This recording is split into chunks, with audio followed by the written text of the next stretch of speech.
Hola, muy buenas a todos los que están viendo este video. Hoy en conjunto con mis compañeros Óscar Oyarzo, Martín Biertel y yo Sebastián Pérez, tecnólogos médicos con mención en oftalmología y optometría de la Universidad del Desarrollo, les queremos hablar sobre la fototransducción. Primero, ¿qué son los fotorreceptores? Bueno, los fotorreceptores son células especializadas que se encuentran en la retina del ojo y que son responsables de la percepción visual. Existen dos tipos principales de fotorreceptores, los conos y los bastones. Los conos son células fotosensibles responsables de la percepción del color y de la visión en condiciones de luz brillante, es decir, fotópicas. Existen tres tipos de conos en el ojo humano, cada uno sensible a diferentes longitudes de onda de luz, lo que permite percibir los colores rojo, verde y azul. La combinación de las señales de estos tres tipos de conos nos permiten percibir toda la gama de colores del espectro visible. Por otro lado, los bastones son células fotosensibles responsables de de la visión en condiciones de baja iluminación, también llamada visión escotópica. Los bastones son más sensibles a la luz que los conos y permiten la percepción de formas, movimientos y luminosidad en condiciones de poca luz. Aunque no son capaces de percibir los colores, los bastones son más numerosos que los conos en la retina humana, con una relación aproximada de 20:1. Como vimos anteriormente, la percepción visual comienza en los fotorreceptores, donde la luz es absorbida por moléculas de pigmento fotosensible, como la rodopsina en los bastones y los fotopigmentos en los conos. La absorción de la luz por estas moléculas provoca un cambio en su estructura molecular, lo que desencadena una cascada de reacciones químicas que generan una señal eléctrica en la célula fotorreceptora. Esta señal eléctrica se transmite a las células bipolares y posteriormente a las células ganglionares, que envían la información al cerebro a través del nervio óptico. Las células bipolares son el siguiente eslabón en la cadena de transmisión visual. Estas células reciben señales de los fotorreceptores y las procesan antes de transmitirlas a las células ganglionares. Existen dos tipos de células bipolares, las bipolares ON y las células bipolares OFF. Las células bipolares ON se activan en presencia de luz y las células bipolares OFF se activan en ausencia de luz. Las células ganglionares son las células finales en la cadena de transmisión visual. Estas células reciben señales de las células bipolares y envían información al cerebro a través del nervio óptico. Las células ganglionares también tienen dos tipos principales, las células ganglionares M y las células ganglionares P. Las células ganglionares M están especializadas en detectar el movimiento y las células ganglionares P están especializadas en la percepción de la forma, el color y la luminosidad. La información visual es procesada en diferentes áreas del cerebro, incluyendo la corteza visual primaria, que es responsable de la percepción de la forma, el color y la luminosidad. Además, hay áreas del cerebro especializadas en la percepción del movimiento, la profundidad y la percepción de objetos complejos. A continuación veremos que las enfermedades o lesiones que afectan a los fotorreceptores o a las células de la retina pueden provocar problemas visuales. Como primero, la degeneración macular relacionada con la edad, por sus siglas DMRE, es una enfermedad que afecta principalmente a personas mayores de 50 años y que puede causar una pérdida progresiva de la visión central. Segundo, tenemos la retinopatía diabética.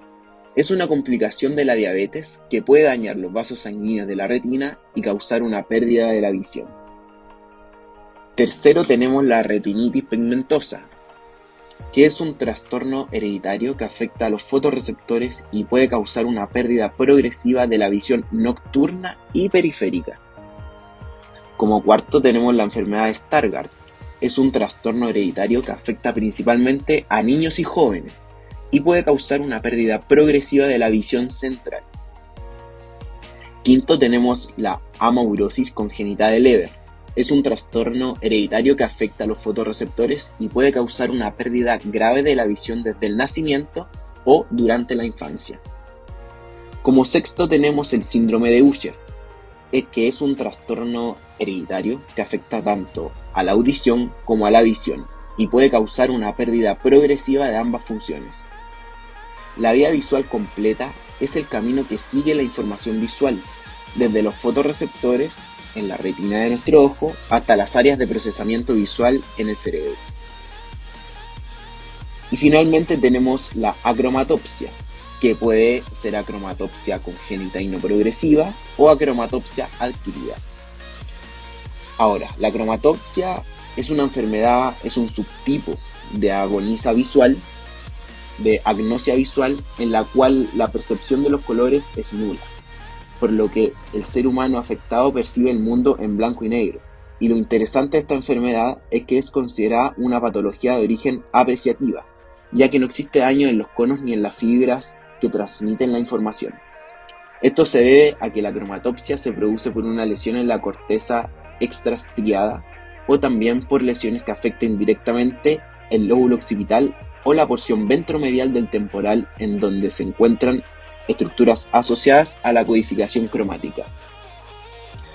Ahora, como dijimos anteriormente, tenemos acromatopsia congénita y no progresiva, y esta principalmente se trata de una enfermedad heredada o desarrollada en el nacimiento de la persona. Y la causa principal es la pérdida de la función de los conos. Por otro lado, la cromatopsia adquirida ocurre cuando los defectos análogos han sido adquiridos como resultado de una enfermedad o accidente. La causa es la interrupción en las vías neuronales entre el ojo y el cerebro.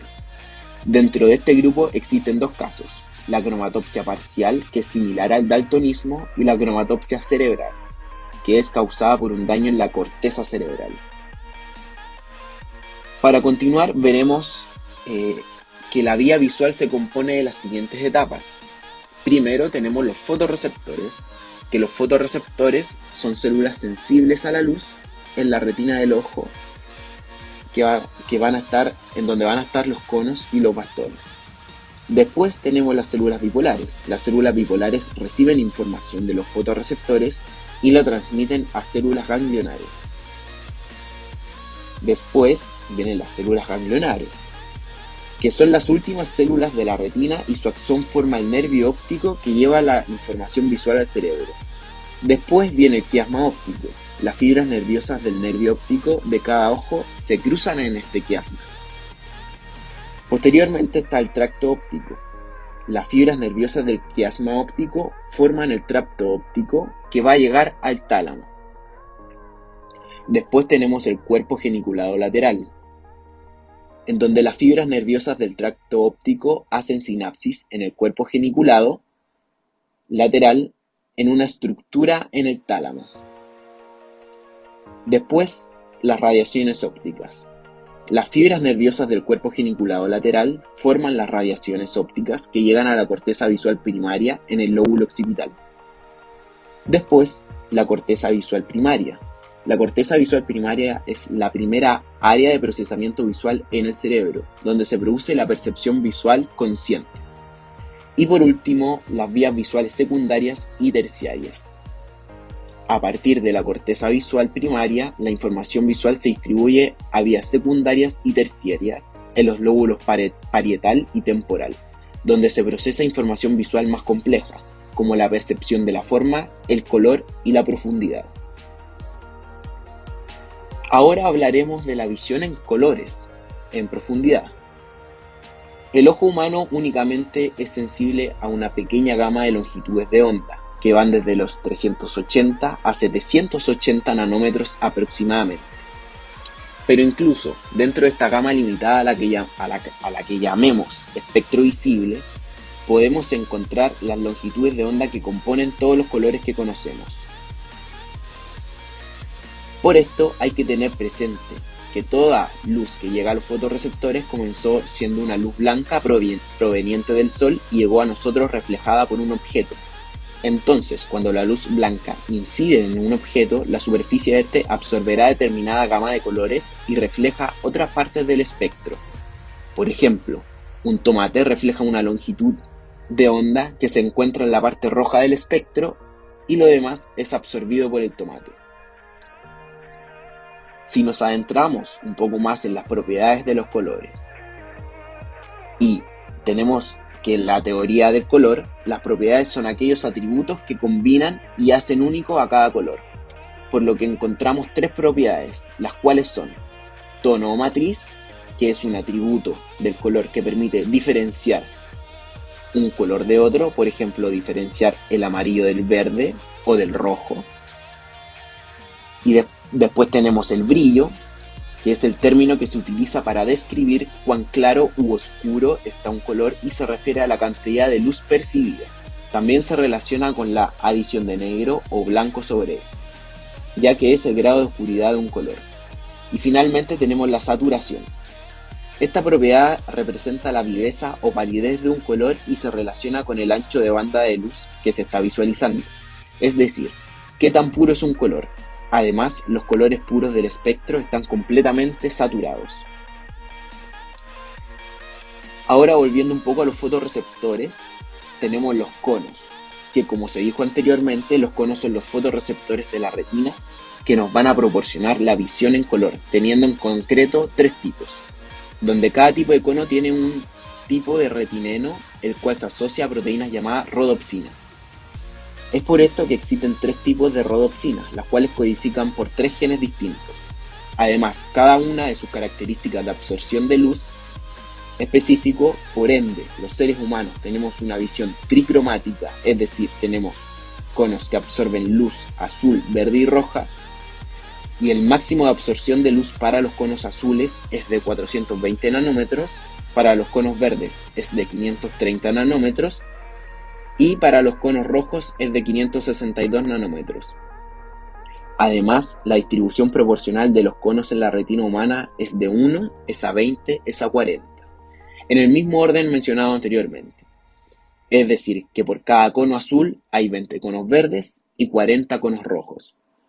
Cabe destacar que los bastones son sensibles al contraste e intensidad de luz. De igual forma, aportan características a la visión en color.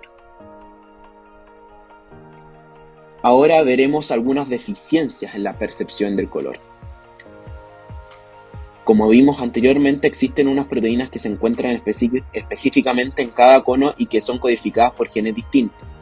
Bueno, los genes encargados de la síntesis de la rodopsina se encuentran en el cromosoma X, por lo que una mutación en este gen puede causar que no se formen conos o que se formen menos conos para algún color en específico. Como sabemos, el par 23 del cariotipo humano son diferentes en hombres y mujeres, y las características de este par determinan el sexo del humano. Se sabe que el par 23 de la mujer es XX y que el del hombre es XY. Y esto es muy importante ya que el carácter de la mutación del gen que se encarga de la síntesis de la rodopsina es recesivo.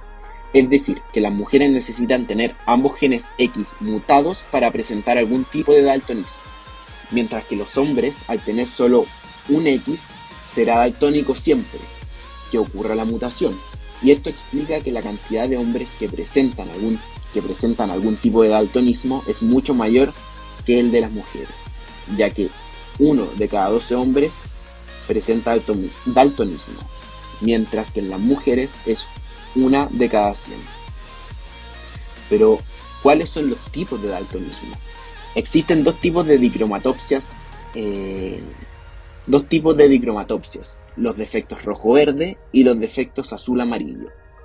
Esto se debe a que cada color es complementario del otro. También, dependiendo del estado del fotopigmento, podemos hablar de un defecto protan para el color rojo, un defecto deutan para el color verde y un defecto tritan para el color azul. También existe la posibilidad de que se pierda un pigmento, es decir, que no se produzca ese pigmento, a lo que se le llama dicromasia, donde se sigue con la definición de protan, deutan y tritan, dependiendo del pigmento perdido, ya que si se pierde el pigmento rojo se llama protanope, si se pierde el pigmento verde es deutranope y si se pierde el azul es tritanope. Luego esta tricromasia anómala, que es el déficit de un pigmento, es decir, que la relación de 1 es a 20 es a 40 que vimos anteriormente puede ser de 1 es a 10 es a 40. Por ejemplo, por lo que si el déficit del pigmento es del color rojo, se le denomina tricrómata protanómalo. Si el déficit es en el pigmento verde, como es el ejemplo que se dio hace unos segundos, se le denomina tricrómata deuteranómalo, y si el déficit es en el pigmento azul, será tricrómata tritanómalo.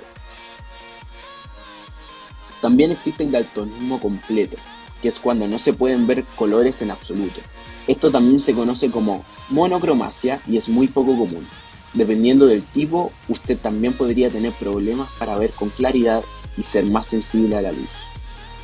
Cabe destacar que cuando existe alteración de cualquiera de los conos, este compensa en la banda cromática con una escala de grises. Es por eso que como el rojo y verde son complementarios, el déficit visual entre deuteranopes y protanopes será similar, y su rango de visión será una mezcla entre azul, amarillo y gris. Peor con unas pequeñas diferencias, como que los protanopes ven el rosado como azul, mientras que los deuteranopes lo ven como gris. Por otro lado, los tritanopes, su rango de visión será una mezcla entre rojo, verde y gris. Pero existen exámenes para detectar estos defectos, como el test de Ichihara, ¿cierto? Este test contiene 38 páginas, pero solo evalúa defectos rojo-verde, y además este test de números y algunos laberintos, los cuales el paciente debe identificar. Para aplicarlo debe haber luz fluorescente y se debe proporcionar el test a 75 centímetros del paciente. Se realiza monocularmente y se debe anotar el número de lámina en el que falla. Cabe destacar que si el paciente falla solo en 2 láminas, no es considerado fallo. Y también tenemos el test de Farnsworth. Este test está formado por 15 botones que en un lado tiene un número, que es para evaluar el resultado de la prueba, y por el otro lado hay un color. Además, este test sirve para evaluar defectos tanto rojo, verde, como azul, amarillo. Para el test se le pide al paciente que ordene los botones según su percepción de los colores que él considere correcta, sin límite de tiempo. Luego se dan vuelta los botones y se evalúa si la secuencia de orden fue correcta o no. En caso de ser incorrecta, nos vamos a la hoja de anotación y vamos trazando líneas del 1 al 15, siguiendo el patrón que el paciente observó. Finalmente veremos exámenes para evaluar la vía de transmisión y la vía de percepción de los fotorreceptores. Cabe destacar que en este video se mencionarán y se explicarán brevemente los exámenes, y en el próximo video se hablará de los procedimientos y protocolos que hay que cumplir. Primero tenemos los potenciales evocados visuales, conocidos como PEV. El PEV es la respuesta producida en la corteza cerebral por los estímulos visuales. La respuesta obtenida está originada por las fibras que provienen de la retina central. Por tanto, depende de la integridad del ojo, retina, quiasma, radiaciones ópticas y córtex occipital, por lo que este examen permite evaluar si hay alguna enfermedad en el nervio óptico o en la corteza cerebral. Electroretinograma de campo completo o flash. Mide la respuesta en masa generada por las células retinales frente a un destello, en este caso con un flash. Los conos aportan del 20 a 25% y los bastones del 75 a 80% del total de la respuesta. Es por esto que este examen es útil para detectar patologías que tengan alteraciones en los fotorreceptores. Y por último tenemos el electroretinograma de multifocal o de patrón, que constituye una de las más grandes novedosas técnicas del electrodiagnóstico a nivel ocular, ya que logra generar un mapa objetivo de la función visual mediada específicamente por el sistema de conos que se correlacione mejor con lesiones localizadas, además de brindar información sobre la función macular. Muchas gracias por su atención y a continuación dejamos la bibliografía.